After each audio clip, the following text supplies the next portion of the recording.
voilà un être tout nu.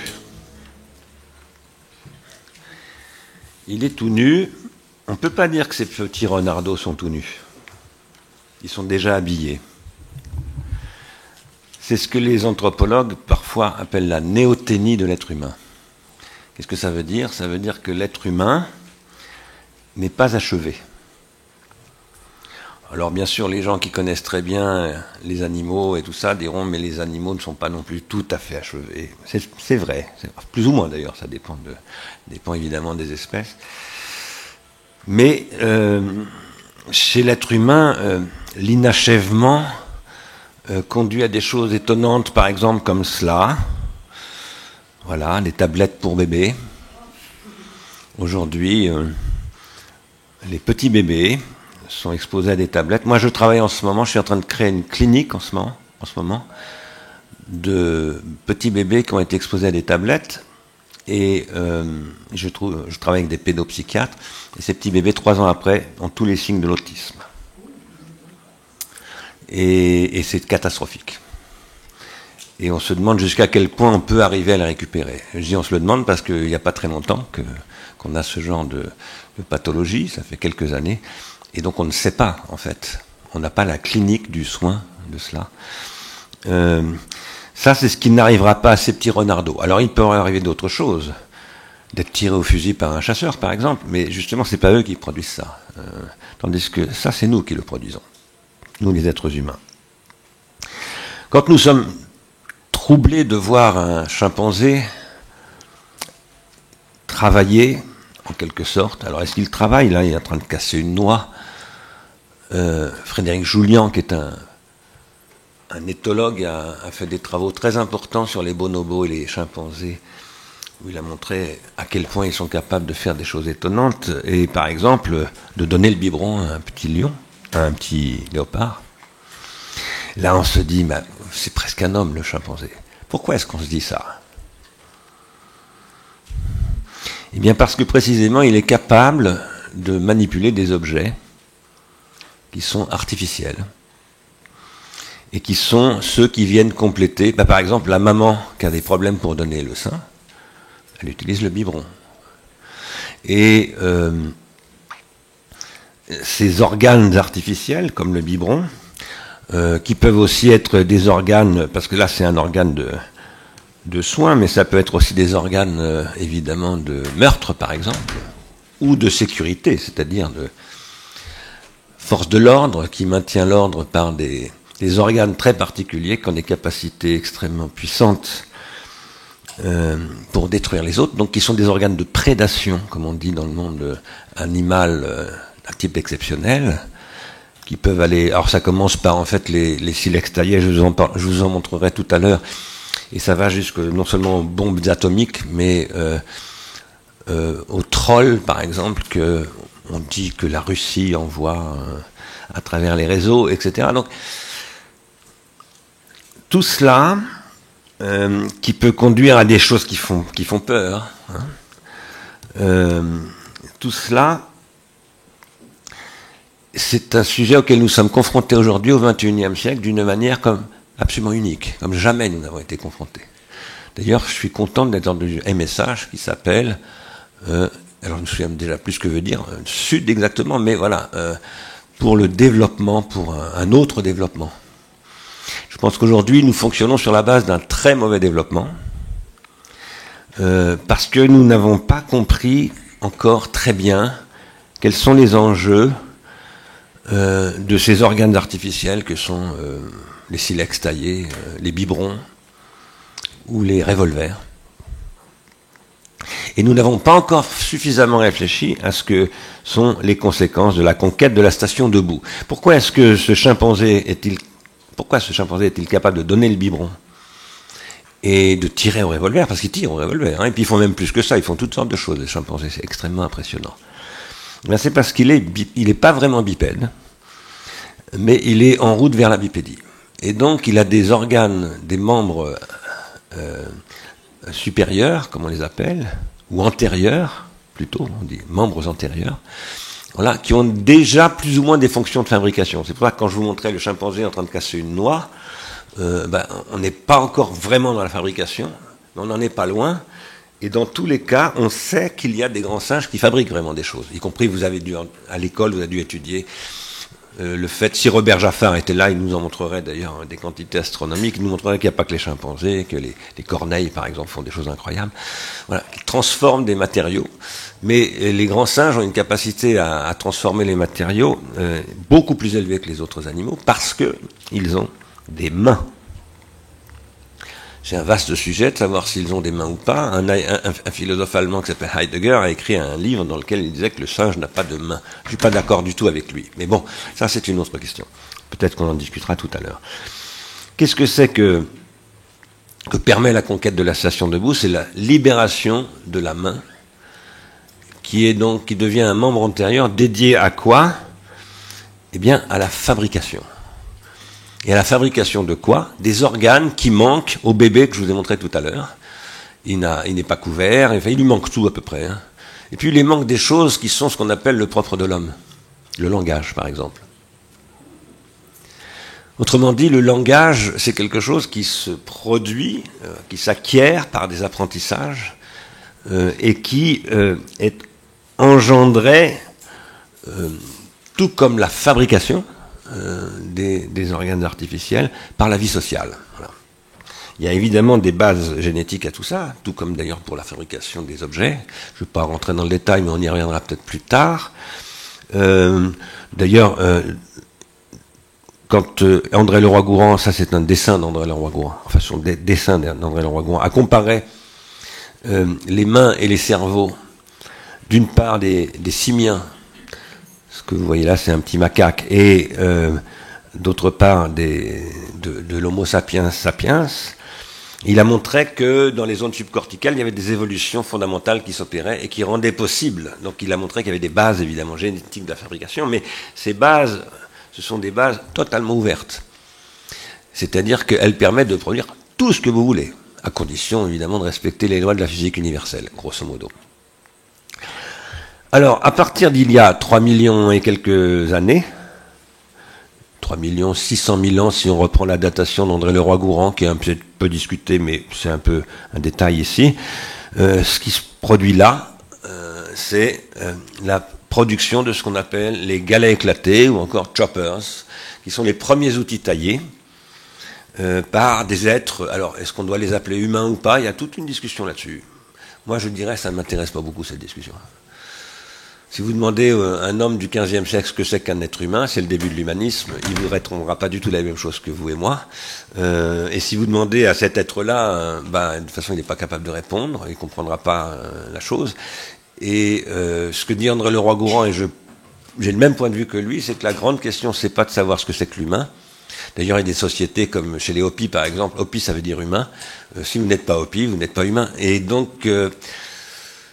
méfions-nous de cette question de l'humain. Par contre, appesantissons-nous sur le fait qu'avec ce silex taillé que vous voyez apparaître là il y a 3 600 000 ans, le premier qu'on a trouvé c'est dans la vallée de Olduvai en Afrique du Sud, et c'est monsieur Lecky qui l'a trouvé avec sa femme.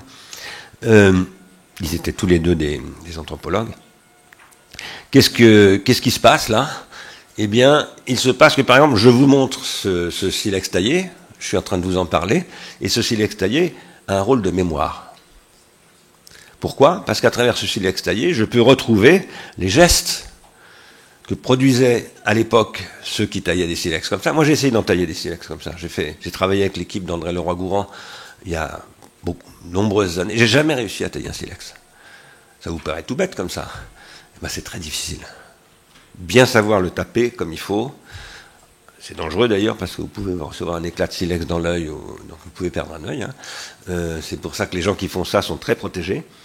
Ils ont des lunettes, ils ont un tablier en cuir, etc. Mais moi, j'ai jamais réussi à en casser un. J'en ai cassé, mais j'ai jamais réussi à faire des éclats, ce qu'on appelle des éclats, qui correspondent à la production du tranchant, puisque c'est ça le but de la chose. Alors, ce qu'on appelle les industries lithiques que vous voyez là, ça évolue beaucoup à travers le temps. Là, c'est les premiers galets aménagés, les choppers dont je viens de vous parler, les shopping tools, etc., pour aller jusqu'à ces formidables productions-là de l'époque du néandertalien, qui sont parfois des objets absolument fantastiques. Par exemple, ce qu'on appelle les feuilles d'acanthe. peut-être vous en avez vu dans les musées de préhistoire, c'est qu'il y avait quasiment des lames de rasoir en silex. Et ça coupe autant qu'une lame de rasoir. Ben, c'était produit il y a 300-400 000 ans. Et à cette époque-là, les hommes préhistoriques étaient capables de produire 400 types d'objets différents en silex taillé. Ils produisaient beaucoup d'autres choses en cuir, en bois, mais ça a disparu. Donc on n'en a plus la notion. Si je vous montre tout ça, c'est pour d'abord vous montrer que tout ça a une logique évolutive, et que André Leroi-Gourhan, qui est le grand maître de ces questions, il n'y a pas que lui, mais c'est lui pour moi le plus important, a montré que ces logiques évolutives, elles poursuivent des logiques évolutives du squelette, des êtres vivants, des fonctions fondamentales de l'organisme, mais elles ne sont pas organiques. Donc ce sont des organes inorganiques, des organes non vivants, mais qui sont essentiels à un être vivant, c'est nous, cet être vivant. Et c'est ce que j'appelle moi de la matière inorganique organisée, parce qu'ils sont organisés. Par quoi? Par le travail. Le travail, c'est la fonction d'organisation des organes exosomatiques. J'emploie un terme sur lequel je reviendrai tout à l'heure. Et ce que veut dire exosomatique, c'est-à-dire hors du corps. La question de cet après-midi, c'est mémoire et corps. Ce que je vais essayer de vous montrer maintenant, c'est que le corps humain et la mémoire corporelle de l'être humain, qui est d'abord dans son cerveau, mais pas seulement, dans tout son système nerveux et dans tout son corps, en fait, elle est assez distribuée, eh bien, elle est en relation primordiale avec une mémoire artificielle. Quand je dis primordiale, on reparlera peut-être un tout petit peu tout à l'heure du fait que quand un petit bébé comme celui que je vous montrais tout à l'heure vient au monde, le travail que va faire sa maman, la sage-femme qui a accompagné la maman s'il y en a une, etc., et puis en fait tout l'entourage qui va protéger le bébé, en prendre soin, etc., y compris en lui parlant, il ne comprend pas mais il entend, et donc il perçoit des tonalités, etc., ça va produire des sélections, ça va sélectionner des circuits synaptiques et ça va en éliminer énormément d'autres. C'est Jean-Pierre Changeux qui avait montré ça dans L'homme neuronal, en 1983, si je me souviens bien. Et ça va sculpter en quelque sorte le cerveau du bébé. Le sculpter, ou comme dit Jean-Pierre Amezen, c'est Jean-Pierre Amezen ? Non, Jean-Claude Amezen. Le jardiner. C'est plus un jardin qu'une sculpture. Voilà, c'est de faire pousser. Mais ce que j'essaye de vous montrer, c'est que le jardinage, il est fait avec des outils. Là, alors ça, vous n'avez pas pratiqué ces outils quand vous étiez petit, mais par contre, les petits hommes préhistoriques, par exemple, les derniers que vous voyez, là, les petits hommes de Néandertal, les tout petits de 2-3 ans néandertaliens, ils voyaient leurs parents produire ça, s'en servir, etc. Et leur cerveau se développait comme ça. Moi, j'ai eu la chance de connaître Audricourt, qui était un anthropologue fort célèbre, qui a travaillé avec Leroi-Gourhan. Je crois qu'il est décédé aujourd'hui. Et Audricourt avait essayé de chasser avec ce qu'on appelle des harpons à propulseurs, qui sont des harpons qui font 3,50 m de long, qui permettent d'attraper des phoques à 2 mètres sous l'eau. Et alors c'est un propulseur, c'est une espèce de fronde, il faut le lancer avec une force énorme, ça, pour arriver à percer le cuir du phoque, 2 mètres sous l'eau, vous imaginez la puissance qu'il faut développer. Eh bien, Audricourt, qui est allé en Alaska avec des Indiens pêcher des loutres et des phoques, comme ça, il n'a jamais attrapé un phoque. Et les mômes de 12 ans se moquaient de lui, parce qu'eux, ils attrapaient des phoques. Pourquoi? Ben, c'est comme le violon. Si vous ne commencez pas tout petit, alors il y a des cas de violonistes, hein, il y a toujours des cas, il y a toujours des exceptions. Mais en principe, si vous ne commencez pas tout petit, alors je voulais vous montrer une image, mais je ne l'ai pas retrouvée. Je travaille qu'avec des images. Je voulais vous montrer un Indien Dakota, un Indien vrai, un chasseur indien avec son arc et tout, avec son petit môme qui a son petit arc. Chez les Indiens, les mômes ont leurs arcs. Et ce n'est pas des jouets.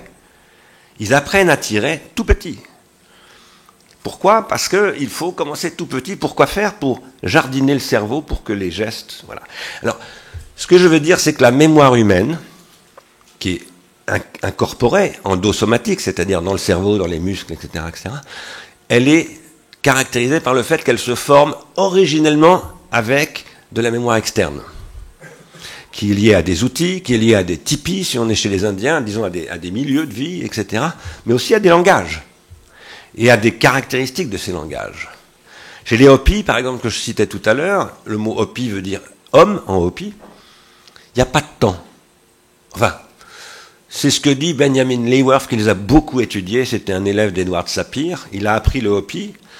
Et il a appris le Hopi parce qu'on lui avait dit que les Hopis n'avaient pas de temps. Et c'est vrai, il n'y a pas de conjugaison de temps. C'est tout à fait étonnant, ça. Ça ne les empêche pas d'avoir une mémoire au futur. Mais ils ne l'ont pas du tout comme nous. Benjamin Leyworth a passé du temps chez eux, il a analysé leur grammaire, il l'a formalisé. Puis un jour, tout fier, il leur a dit, il parlait le Hopi, il s'était mis à parler Hopi, et il leur a dit en Hopi, ben maintenant je vais vous expliquer comment fonctionne votre langue. Et les Hopis ils se sont marrés, ils sont vraiment dingues, ces Occidentaux, quoi. Ils veulent nous faire croire que notre langue, mais notre langue, elle est habitée par les esprits. Ce sont des esprits qui parlent dans nos bouches. C'est pas nous qui parlons. Il y a des forces qui parlent en nous. Si je vous dis ça, c'est parce que les langues ont des structures qui changent en fonction des structures sociales, et ces structures sociales sont elles-mêmes liées à des techniques, à des objets, des outils, etc., etc. Et que tout ça, ben, c'est très très peu étudié. Alors c'est étudié par des amis à moi qui sont des anthropologues, qui sont des spécialistes de ce qu'on appelle les cultures matérielles. Mon meilleur ami, il n'est pas très loin d'ici d'ailleurs, c'est Jean-Paul Demoule, vous le connaissez peut-être, il est à Arles, c'est un très grand anthropologue, c'était, je crois, le premier patron de l'Institut d'archéologie préventive. Eux, ils travaillent là-dessus, mais ils travaillent dans leur discipline, et on a l'impression que les autres disciplines n'en ont jamais entendu parler de leurs travaux. Le premier qui a vraiment travaillé de façon très très scientifique dans ces domaines, c'est André Leroi-Gourhan, qui a montré que, voilà, entre les Australopithèques, ce qu'il appelle l'Australanthrope ici, donc 4 millions d'années à peu près, pas tout à fait, jusqu'aux Néanthropiens, c'est-à-dire Néandertal, 300 000 ans avant nous, eh bien un processus évolutif qui fait que par kilo de silex, vous allez arriver à tirer d'abord 1 cm de tranchant, puis 10 cm de tranchant, puis 1 mètre de tranchant. Et parce que vous allez adopter des techniques de taille nouvelles, vous allez arriver au biface, à la taille laminaire, etc., etc. Et tout ça, ça prend 3 millions d'années. Et pendant ce temps-là, vous avez le cerveau qui évolue, qui se transforme sous l'effet du travail de la matière. Parce que la pression de sélection, elle ne s'exerce plus dans le milieu directement, elle s'exerce à travers les organes de prédation. Et ces organes de prédation, qui sont des armes en fait, des armes de chasse et de défense, eh bien, ces organes de prédation sont aussi des mémoires.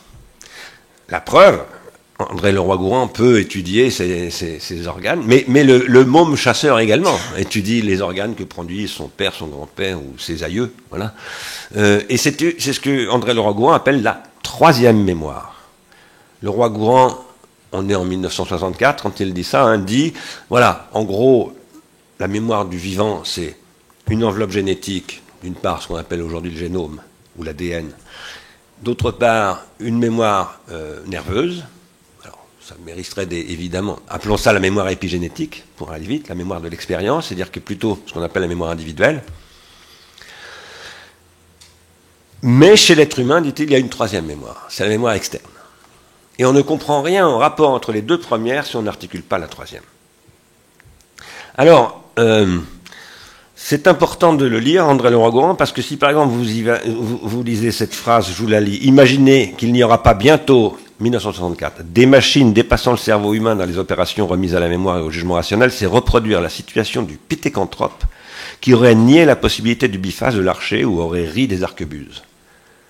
Donc ce que dit André Leroi-Gourhan, c'est que quand on est passé par exemple du pithécanthrope à l'archer, c'était une transformation colossale. Parce que l'archer, il est capable de lancer un petit morceau de silex très, très fin, une feuille de laurier dont je vous parlais tout à l'heure, une quasi-lame de rasoir au bout d'un morceau de bois, de le lancer, de le tirer à 350 km/h. Il devient un prédateur absolument redoutable. Il est capable de tuer des éléphants, des rhinocéros, enfin rhinocéros peut-être pas avec un arc, mais etc., etc. Alors, ce que je veux dire là, c'est que si on est d'accord pour dire que le vivant, c'est de la mémoire, le vivant, quel qu'il soit, quelle que soit la forme, y compris la plus élémentaire du vivant, y compris celle qui est à la limite entre le vivant et ce qui précède le vivant, le virus, c'est de la mémoire. Et que cette mémoire, elle va se transformer à travers le temps, et elle va augmenter les possibilités dans ces transformations. y compris en se divisant sexuellement, etc., en séparant justement le génétique et l'épigénétique, parce qu'au début, il n'y a pas cette séparation. Si on dit ça, et si on ajoute qu'il y a 3 400 000 ans, si on en croit le roi Gourand pour la datation, une troisième forme de mémoire apparaît. Si enfin on dit, et nous sommes dans l'Anthropocène, il fait chaud aujourd'hui à Montpellier, hier j'étais à Grenoble, il faisait encore plus chaud, avant-hier j'étais à Lille, il faisait aussi chaud qu'ici, presque, et le jour d'avant j'étais à Bruxelles, il faisait aussi chaud. Partout il fait chaud. Et j'ai des amis indiens, puisque je travaille en Inde, ils ont atteint 50 degrés cette année. La première fois qu'ils ont atteint 50 degrés. Nous sommes dans un modèle de développement de ces organes artificiels qui a été développé depuis 250 ans de manière absolument incontrôlée. Et nous sommes en train de créer des catastrophes. Nous produisons des bébés autistes, nous produisons une montée de la température absolument catastrophique, nous détruisons l'emploi et nous créons une insolvabilité économique, etc., etc. Tout ça est rendu possible pourquoi ? Parce que notre mémoire est extériorisée. Et nous sommes aujourd'hui contrôlés par des industriels de la mémoire qui, à travers les algorithmes, nous pilotent presque intégralement maintenant. Pas intégralement, là, ils ne me pilotent pas en ce moment, ils ne vous pilotent pas non plus, mais de plus en plus. Ils nous pilotent de plus en plus. Alors, si on veut étudier ces questions-là, il faut se pencher un petit peu, eh bien, notamment sur le roi Gourand, mais pas seulement. Je vais surtout vous parler de le roi Gourand, parce que je l'ai beaucoup étudié, mais depuis quelques années, j'en étudie beaucoup d'autres. J'ai découvert beaucoup de gens, en fait, qui travaillent sur ces questions, en anthropologie, principalement, mais pas seulement, un tout petit peu en biologie aussi. Et, bon, là, je ne vais pas commenter cette note, c'est la note 14 du geste et de la parole, où il parle de la mémoire artificielle. Il dit ce que je viens de vous dire, si vous voulez, plus précisément. Cette mémoire artificielle, il faut en étudier l'histoire très précisément. C'est pour ça qu'il faut travailler avec les préhistoriens, les archéologues, les proto-historiens, les historiens, les ingénieurs et les spécialistes de la prospective industrielle, parce qu'il faut se projeter un petit peu dans ce qui est en train de se produire dans les laboratoires pour anticiper tout ça. Et à travers cette reconstitution de cette longue histoire, de ce panorama de la mémoire artificielle telle qu'elle évolue depuis presque 4 millions d'années, alors on peut peut-être commencer à identifier des vrais problèmes. Parce qu'il y a beaucoup de problèmes aujourd'hui à aborder.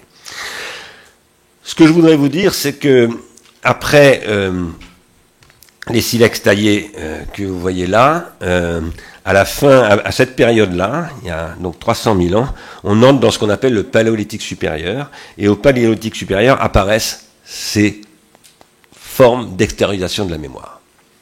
Où là, évidemment, quand vous regardez ça, alors j'aurais pu vous montrer Lascaux, parce que c'est Lascaux qui a été le premier choc. Voilà. Et c'est un choc extraordinaire, Lascaux. Absolument extraordinaire. Il faut lire Lascaux, La naissance de l'art, par Georges Bataille, qui dit, voilà ce qui m'est arrivé. Il raconte aux gens ce qu'il a vu. Et il est sidéré. Nous, maintenant, on a tous entendu parler de Lascaux, de la grotte Chauvet, qui n'est pas très loin d'ici, de cette grotte de la Vache, qui n'est pas très loin d'ici non plus, d'ailleurs. Mais en 1943, on n'avait jamais vu ces grottes-là. Et d'un seul coup, qu'est-ce qu'on voit ?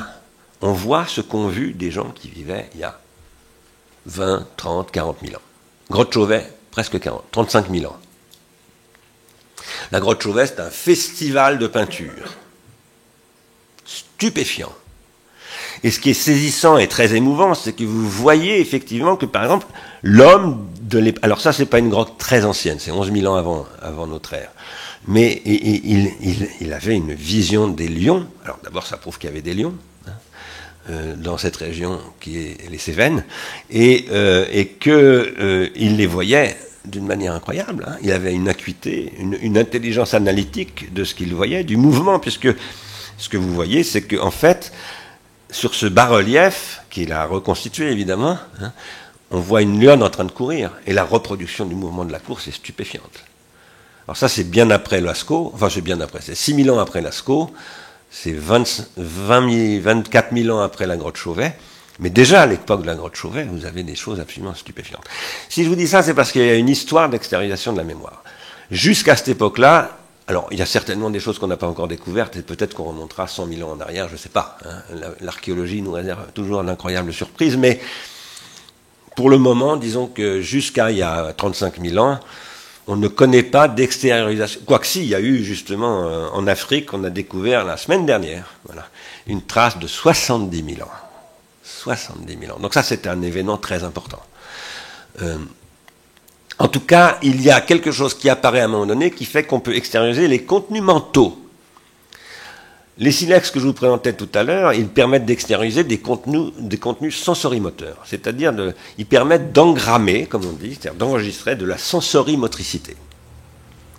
Mais à partir du paléolithique supérieur, on enregistre et on transmet donc des contenus mentaux.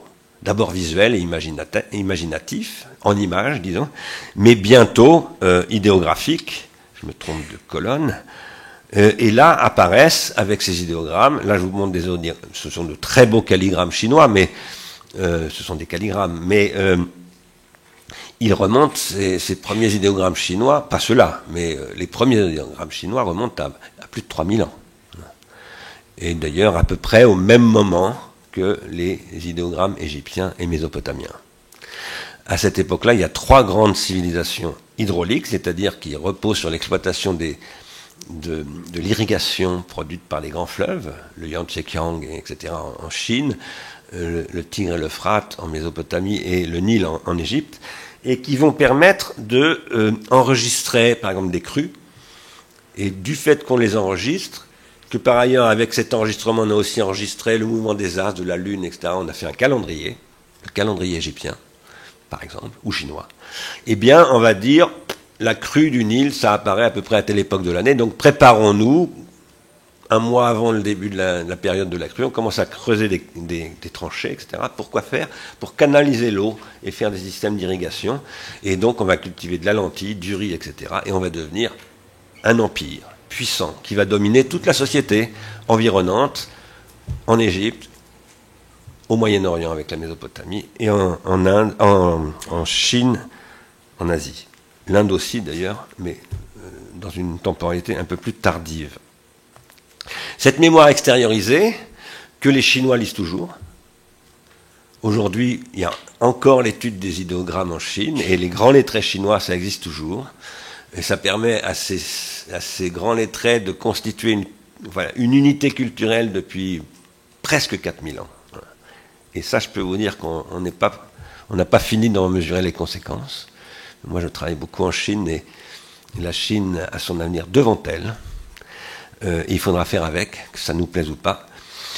Ça va finir par conduire à ça, c'est-à-dire à l'alphabet, un système de 26 signes. Ça, c'est 30 000 signes. Donc 26 signes qui vont permettre de créer une société qu'on appelle la Politeia, c'est-à-dire la République citoyenne, où tout le monde sait lire et écrire. Enfin, tout le monde, tous ceux qui sont citoyens, parce que les esclaves et les métèques ne le sont pas. Mais ensuite, par exemple, les philosophes des Lumières, Condorcet, etc., vont dire tout le monde, y compris les agriculteurs, les ouvriers, absolument tout le monde doit apprendre à lire et écrire. Et c'est ce que Jules Ferry va concrétiser en 1880. Alors, ça, c'est une articulation entre une mémoire qui peut remonter très loin, en fait. Si on reprend les silex taillés, elle remonte à 3,5 millions d'années. Une mémoire que nous n'avons pas vécue. C'est pas votre mémoire à vous, c'est pas la mienne, mais c'est la nôtre quand même. Parce que tout ce que nous faisons, par exemple cette maison, magnifique d'ailleurs, belle maison des sciences de l'homme, elle hérite de tout ça. Ces voûtes que vous voyez là, elles sont liées à une architecture qui a une histoire exosomatique, voilà, qui est liée d'ailleurs à l'apparition des architectes, parce que pour qu'il y ait des voûtes, il faut qu'il y ait des architectes. Et pour qu'il y ait des architectes, il faut qu'il y ait des calculs, des plans, etc. Il faut qu'il y ait l'arithmétique, par exemple, et la géométrie, ou des Chinois, ou des Égyptiens, qui ne sont d'ailleurs pas les mêmes, etc., etc. Et tout ça, ça s'accumule. C'est donc une accumulation de mémoire que vous devez apprendre à intérioriser quand vous arrivez au monde comme le petit bébé, puis ensuite vous devez aller à l'école. Et donc vous devez soumettre l'organisation de vos circuits synaptiques par des exercices manuels, musculaires et nerveux. En tenant un crayon, là c'est un crayon, vous devez soumettre ça à des entraînements qui durent quand même des années. Pourquoi faire? Pour vous produire un cerveau de lettré. Ça c'est très très important. C'est très important parce qu'aujourd'hui, aux États-Unis, on supprime ça. Et c'est extrêmement grave. On est en train de préparer une société avec d'un côté des universités, 8 étudiants par UV. À Princeton, c'est 8 étudiants. J'ai enseigné à Princeton, j'avais 8 étudiants. On m'a dit c'est la norme. Voilà. Qui payent extrêmement cher, qui sont ultra sélectionnés. qui eux ont appris à écrire cursivement depuis le début. J'ai aussi enseigné à Canterbury. À Canterbury, c'est là où ici il y a l'école royale de la couronne d'Angleterre. J'ai visité l'école de la couronne d'Angleterre. Alors vous avez les enfants de la famille royale et vous avez aussi des fils d'ambassadeurs ou de ministres du monde entier. On les envoie là. Interdiction de la télé, interdiction de radio, interdiction de tous ces trucs-là. C'est crayon, papier, ardoise. Et on produit les élites. Ce qui est en train de se préparer à travers la désintériorisation de l'apprentissage, c'est ça dont je suis en train de vous parler là maintenant, c'est une séparation de la société en deux classes, les dominants et les dominés. C'est-à-dire que c'est une régression qui retourne à l'époque de l'Égypte, du pharaon, des scribes. Et c'est extrêmement grave. C'est aussi la destruction de la littérature. C'est-à-dire de tout ce qui fait que y a des choses qui ne se réduisent pas simplement au calcul, à l'utilité, etc. Il y a des choses qui appartiennent à l'imagination la plus libre, celle par exemple de Marguerite Duras. C'est pas mon écrivain favori, mais c'est un grand écrivain et qui a écrit un livre sur qu'est-ce que c'est qu'écrire. Et tout ça, c'est un système qui est en train en ce moment de régresser très gravement. Alors, si je vous parle de tout cela, c'est pour introduire la problématique du corps social. Parce que si les enfants doivent aller à l'école, c'est parce qu'ils doivent devenir sociaux. Le corps humain, si on garde l'expression humain, c'est le corps social. C'est pas mes deux mains, mes deux pieds, non. C'est le fait, par exemple, là nous faisons corps socialement. Pourquoi ? Parce que je parle, vous m'écoutez, vous ne m'interrompez pas, vous avez la patience de me supporter un certain temps, vous êtes soumis à une certaine discipline. Tout à l'heure, je vais me taire, vous allez parler, etc. Nous avons appris, et ça fait des années que nous l'avons appris, à dialoguer, à ne pas nous taper dessus, à ne pas nous tirer des flèches, etc. etc. Et c'est très très important. N'importe qui vous dira, par exemple, si vous lisez Le Prince de Machiavel, la prospérité apparaît dans la paix, pas dans la guerre. Pourquoi je dis pas dans la guerre ? Eh bien parce que la guerre, qui, j'en reparlerai tout à l'heure, a fasciné Alfred Lotka, un biologiste, fasciné très négativement. D'abord la Première Guerre mondiale qu'il a vécue, ça c'est la Première Guerre mondiale, puis la Deuxième Guerre mondiale, ça l'a amené à dire il faut repenser l'homme tout à fait autrement. On n'a pas pris la mesure du fait que ces organes sont d'abord des armes, et que ces armes peuvent être absolument autodestructrices. Alors, ces questions, on les trouve posées chez les Grecs, comme par exemple dans ce dialogue dont parlait tout à l'heure Jean-Grémilien Ganassia, Phèdre de Platon, là où Socrate interroge sur est-ce que c'est bien ou pas de lire et d'écrire. Beaucoup de gens disent très souvent Socrate condamne l'écriture et la lecture, ce n'est pas du tout vrai, il faut lire le dialogue, il n'a jamais condamné l'écriture et la lecture. Il dit, par contre, ça peut être dangereux si c'est mal pratiqué.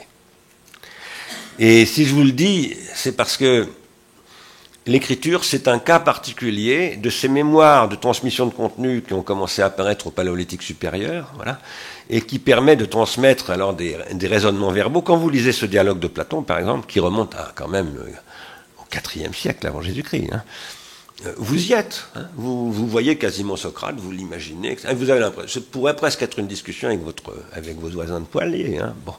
Pourquoi ? C'est parce que nous partageons avec Socrate le savoir de la lecture et de l'écriture. C'est-à-dire que nous avons transformé notre cerveau comme il a transformé le sien. Et donc nous sommes dans une familiarité, ce que les Grecs appelaient une philia, et même on peut dire une amitié, puisque philia ça veut dire aussi ça, amitié. Nous aimons Socrate, nous aimons Jésus-Christ, nous aimons, même quand on n'est pas chrétien. Ce sont les grandes figures, voilà, de notre culture, nous y sommes attachés, ce sont des figures de la civilisation, et ça tient au fait que nous partageons des savoirs exosomatiques que nous avons intériorisés. Si on les désintériorise, nous ne nous aimerons plus. Si nous faisons qu'il y a des gens qui n'ont pas intériorisé les mêmes choses que nous, nous ne les aimerons plus et nous serons prêts à les traiter n'importe comment. Et ça, c'est un sujet très très très grave. Alors c'est ce sujet qui va inquiéter. Alors qu'est-ce que dit Socrate dans ce dialogue ? Il dit l'écriture, c'est un poison et un remède. C'est un poison parce que alors, disons, commencerons par le remède. C'est un remède parce que la société grecque, la politeia, dans laquelle vit Socrate, et à laquelle il tient tellement, vous savez qu'il a refusé de s'enfuir de sa prison, et qu'il a préféré boire à la ciguë, parce qu'il dit qu'il faut obéir aux lois de la cité. C'est le plus important. Il faut être fidèle aux lois de la cité, c'est-à-dire au corps social exosomatique. Socrate dit, oui, c'est l'écriture qui rend possible les lois. Les lois sont écrites. Et c'est ça qui permet qu'il n'y ait pas une position d'autorité d'un prêtre roi ou d'un pharaon, mais une discussion de la loi par tous les citoyens qui partagent la loi et qui la font évoluer dans ce qu'on appelle le boulotérion, ça veut dire l'Assemblée nationale, si vous voulez. Voilà. Et dans toutes les cités grecques, il y avait un boulotérion. Donc il dit, c'est la condition de la loi, c'est la condition de la géométrie. Si par exemple je peux discuter avec Thalès, c'est parce que l'écriture a permis la transmission de la géométrie jusqu'à moi depuis Thalès. Entre Socrate et Thalès, il y a 2 siècles. Et c'est la condition de l'histoire. Hérodote, etc. De la géographie. Par exemple, les Grecs ils ont déjà des cartes de géographie, etc. Ils sont déjà capables de dire, en naviguant, voilà. Tout ça, c'est rendu possible par l'écriture. Donc Socrate ne rejette pas du tout l'écriture. Mais il dit, attention, l'écriture peut aussi devenir un poison. Si les sophistes s'en emparent, et qu'ils la font fonctionner uniquement pour gagner de l'argent, et les accusent de n'être que des commerçants, alors, dit-il, là c'est la catastrophe.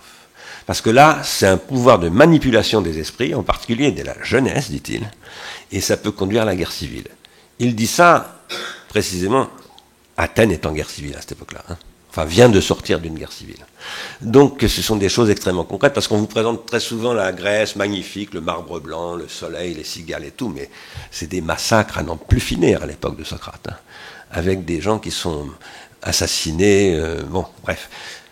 Quand Socrate a eu son procès, il y a eu 350 procès en même temps. Donc on n'a pas attendu Staline pour... voilà. Alors, pourquoi est-ce que je vous dis tout ça? C'est parce que la mémoire de l'être humain, elle est évidemment incarnée, c'est une mémoire corporelle, mais c'est une mémoire qui s'incarne en relation avec une mémoire externe, exosomatique. L'expression exosomatique vient de cet article-là, que je vais vous commenter très rapidement maintenant, publié en 1945 par Alfred Lotka, qui est donc un biologiste, qu'au départ est mathématicien d'ailleurs.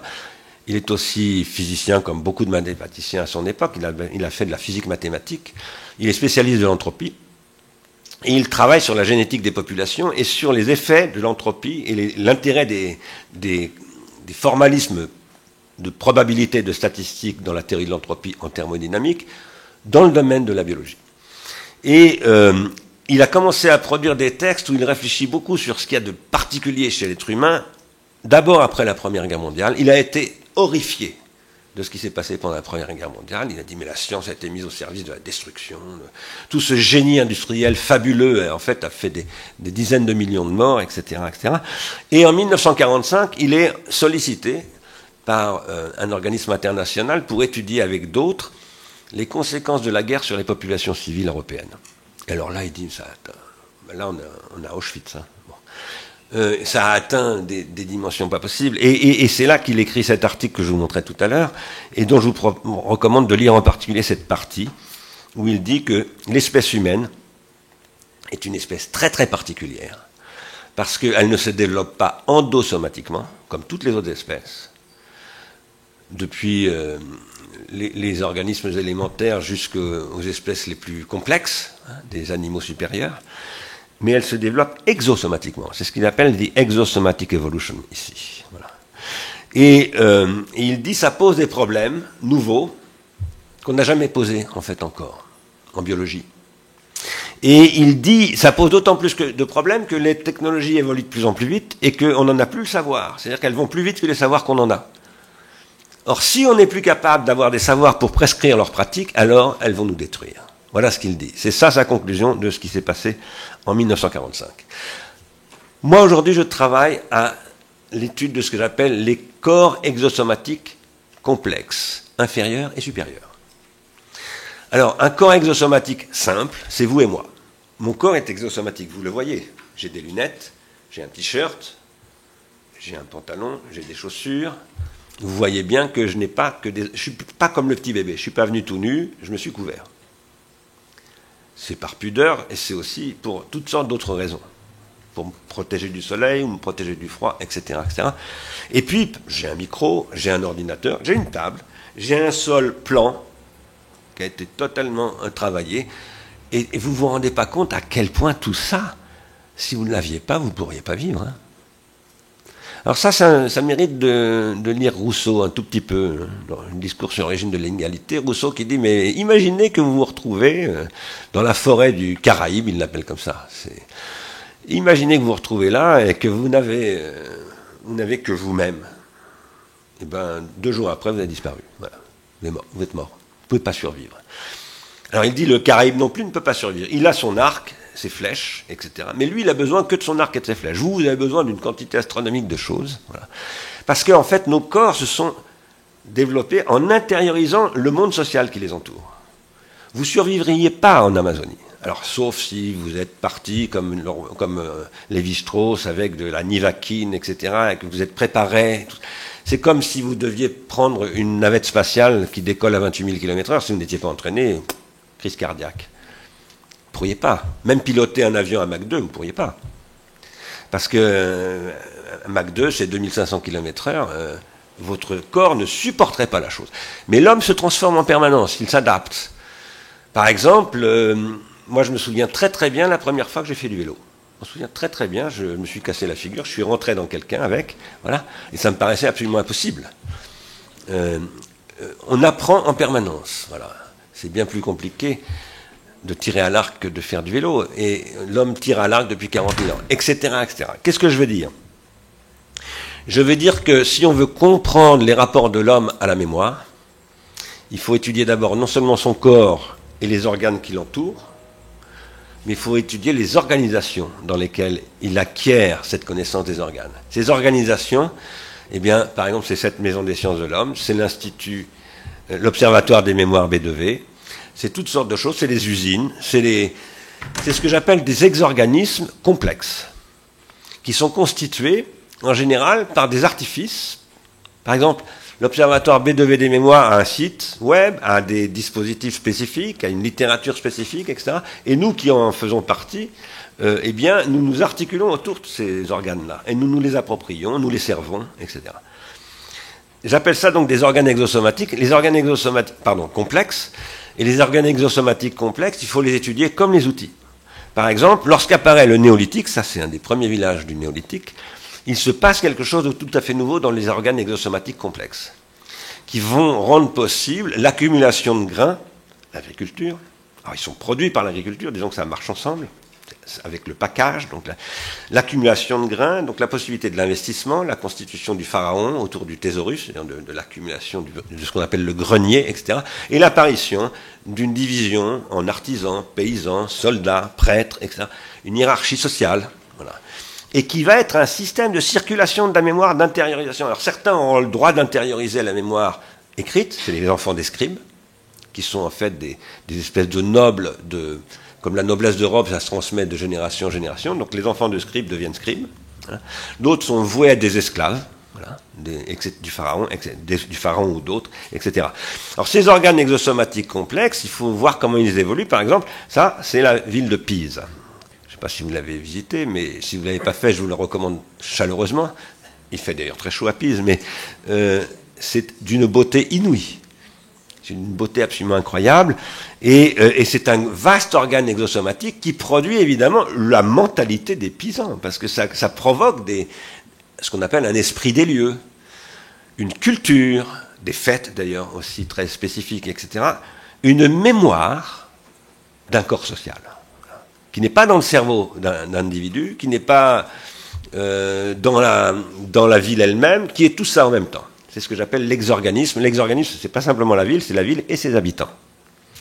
Alors les exorganismes, bon, j'aurais voulu vous en parler longuement, je ne vais pas le faire.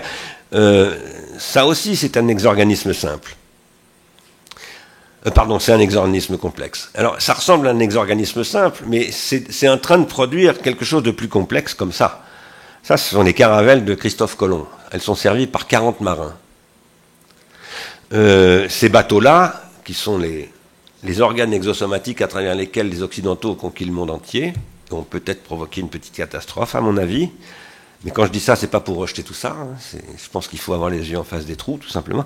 Eh bien, ça, pour que ça fonctionne, il faut qu'il y ait un équipage qui le serve. Et quand on dit servir, dans la marine, servir, ça veut dire quelque chose d'extrêmement précis. Et si vous ne servez pas au moment où vous devez servir, offert. et peut-être parfois même jeté par-dessus bord. Et vous avez une hiérarchie qui va faire que, pour servir, vous avez des officiers qui vont vous faire servir, etc. Donc, les exorganismes complexes, ça produit des dispositifs comme ça, et c'est ce qui va être à l'origine de la réflexion de Platon sur ce qu'il appelle la politeia, on traduit la République, et lorsqu'il compare, en fait, la politeia à un bateau. Il dit dans un bateau, il faut qu'il y ait quelqu'un qui tienne le gouvernail, qui donne le cap, etc. Alors est-ce qu'il faut être d'accord avec cette vision? Moi, je ne suis pas d'accord avec ça. Je ne suis pas platonicien. Mais si je vous dis cela, c'est parce que tout ça a des enjeux, de la vie dans laquelle nous sommes encore aujourd'hui, des enjeux de qu'est-ce que c'est que la légitimité de la représentation nationale, etc. etc. Sauf qu'aujourd'hui, nous vivons une révolution des organes exosomatiques. Cette révolution, c'est celle de ce qu'on appelle la data economy. Notre mémoire passe dans nos smartphones. Vous avez probablement presque tous des smartphones comme ça, qui m'ont permis, moi tout à l'heure, de trouver l'hôtel Océania en arrivant à la gare, etc., qui me pilotent de plus en plus, et qui quand même, je ne sais pas si vous en rendez compte, mais qui vous triangulent. Qu'est-ce que ça veut dire? Ça veut dire qu'ils vous suivent. Orange sait où je suis. Là, Orange sait que je suis en ce moment à la MSH. C'est mon opérateur, Orange. Et ils me triangulent, pourquoi? Parce qu'ils ont 2 satellites là-haut qui font un triangle avec moi.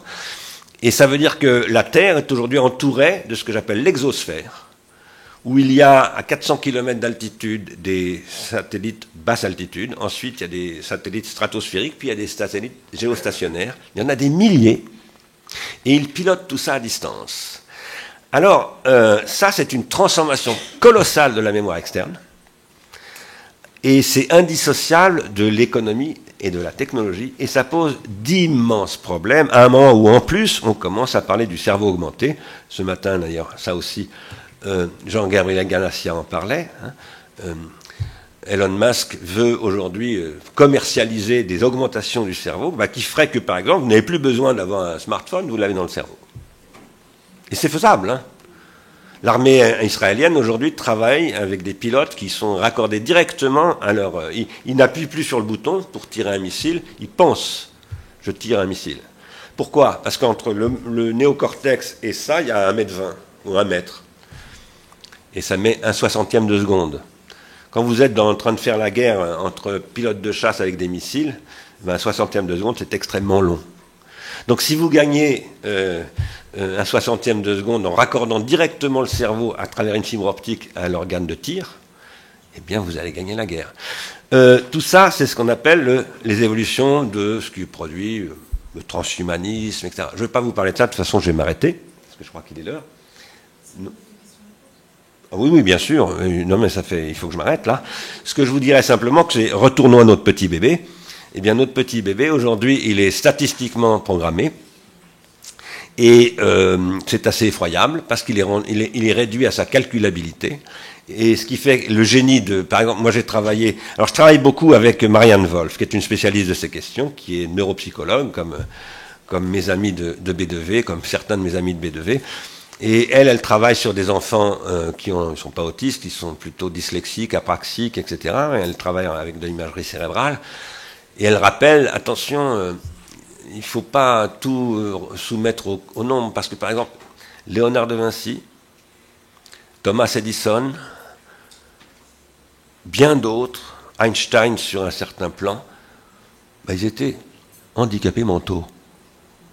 Léonard de Vinci, c'était un dyslexique. Alors, est-ce que c'est un handicap mental, la dyslexie? Non, pas pour moi. Mais ça a été classé comme ça. Et en fait, elle dit, c'est une... Par compensation, ces gens-là ont développé du génie. Voilà. Vous savez tous que Thomas Edison était sourd. Et donc, on est aujourd'hui dans une logique d'optimisation par les nombres qui est extrêmement grave parce qu'ils éliminent les singularités. Et ce que montre Marianne Wolf, mais aussi 1000 autres, particulièrement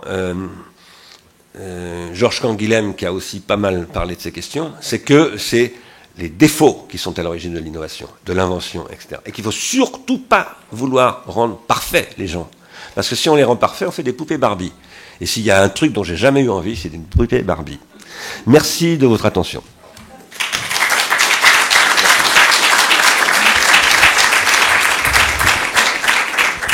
Merci Bernard, magnifique exposé. Est-ce qu'il y a des réactions? On n'a pas beaucoup de temps, mais on a quand même le temps pour deux, trois questions.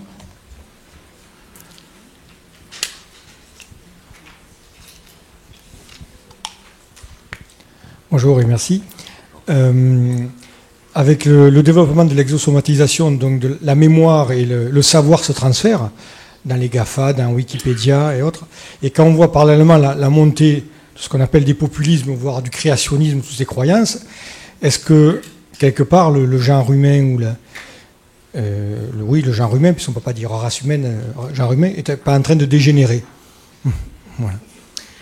Bah, vous posez une question que j'avais envie de traiter. Je ne l'ai pas fait parce que, voilà, on est en temps limité, mais moi je soutiens que lorsque Socrate discourt avec Phèdre dans le dialogue qui porte ce nom de Phèdre, il pose un problème qu'on va retrouver posé avec l'industrialisation, qui est la prolétarisation. Puisque Socrate dit, attention, un livre, ça peut soit vous augmenter votre capacité de penser, etc., parce que vous l'étudiez, vous devenez géomètre, historien ou philosophe, je ne sais pas quoi, soit ça peut au contraire vous manipuler. Et là, il y a quelque chose qu'il ne faut pas confondre, le savoir et l'information. Aujourd'hui, ce que produisent les technologies de l'information, ce n'est pas du savoir. C'est de l'anti-savoir. C'est exactement le contraire du savoir. C'est ce qui constitue ce que j'appelle, moi, je suis philosophe, donc j'ai des références philosophiques, j'appelle ça le non-savoir absolu. Vous savez peut-être que Hegel prédisait le savoir absolu. Il disait, bon, avec le développement de la société occidentale, parfaite, etc., on atteindra le savoir absolu. Mais en fait, ce qu'on atteint, c'est le non-savoir absolu. Le monde est dirigé aujourd'hui par Donald Trump. Plus crétin, tu meurs. Donc, et donc c'est un crétin qui dirige le monde, mais c'est pas, et quand je dis ça, c'est pas contre Trump, c'est contre tous ceux qui ont permis ça. Et dont d'ailleurs certains sont des grands manipulateurs, Peter Thiel en particulier, qui est son conseiller, c'est lui qui a fait la campagne de Trump, et Peter Thiel, c'est le fondateur de PayPal et de Facebook. Alors, quand je dis le fondateur, c'est lui qui a mis l'argent pour développer ces choses-là. Je pense qu'aujourd'hui, il faut impérativement faire une critique de ce qu'on appelle les technologies de l'information. Quand je dis critique, c'est au sens des philosophes comme Kant. La critique, c'est jamais le rejet. Quand Kant écrit la critique de la raison pure, il ne rejette pas la raison, au contraire. Simplement, il dit la raison a des limites, il faut les identifier, ces limites. Et il faut prendre soin de la raison. Voilà. Aujourd'hui, nous avons... Notre raison fonctionne avec des systèmes de calcul, informationnels en fait, parce que les technologies de l'information sont en fait des technologies computationnelles. Il ne faut pas rejeter le calcul, on a absolument besoin du calcul. Mais il faut en faire une critique. Le calcul a des limites. Ça sera d'ailleurs un objet dont on discutera tout à l'heure à 5 heures avec, sur les big data avec Jean-Gabriel Nassia. Donc je ne vais pas en dire plus pour le moment. Voilà. Une autre réaction?